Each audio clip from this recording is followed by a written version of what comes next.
The real reason Cell was never supposed to be perfect. There was an obvious flaw in his perfection. Some things some of you may already know, some of which you may not.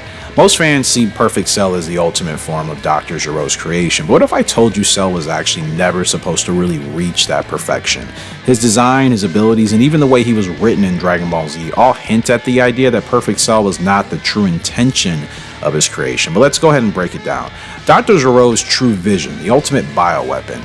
Gero didn't design Cell to be Perfect Cell. In fact, Cell wasn't even his first choice for a bioweapon. It was, of course, Android 16, right? Most of us know that. Gero considers 16 his most powerful creation, a direct copy of his own deceased son, and he only developed Cell as a backup plan. But here's the catch. Cell's design was meant to be an adaptive organism, something that could evolve naturally, not something that relied on absorbing others like we saw. So Cell's semi-perfect form, the original endgame, according to Dragon Ball Z's original concept notes, semi-perfect Cell was likely intended to be his final stage. His raw power at that point was already immense. His intelligence and combat abilities were also fully developed. The problem, Akira Toriyama's editors demanded that he create a sleeker, more humanoid villain, leading to the birth of Perfect Cell, and of course a lot of us remember that too. And in other words, his final form was more of a creative decision than obviously a logical evolution, which newer Dragon Ball fans will probably not know of if you're just coming into the series in the last couple of years. So when you look at the hidden weakness of Perfect Cell, ironically, it's that achieving perfection gave him less of an advantage, which was his unpredictable nature.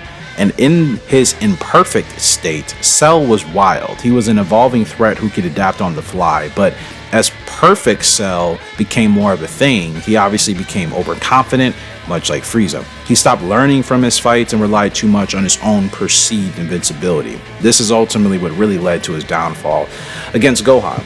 So the real Cell that was meant to survive. And the biggest clue to this version of Cell was the Cell Juniors, actually. These miniature versions of him were not in their perfect form, yet they were strong enough to dominate the Z Fighters, as most of us can remember. If Cell's true evolution had continued naturally, his species may have been designed to spread and multiply, rather than reach a single perfect state. So in final thoughts, I think the perfection this entire time, and again, some of us already know this, it was a lie, right? Cell's perfect form was never a part of the original plan, neither for Gero nor in the writing process of Dragon Ball Z.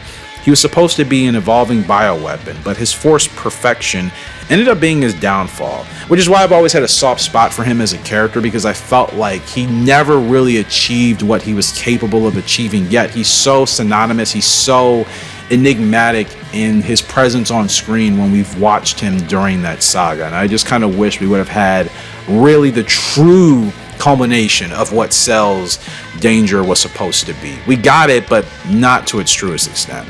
So let me know your thoughts in the comment section below and what you think about this. It's Kyle again, Striker.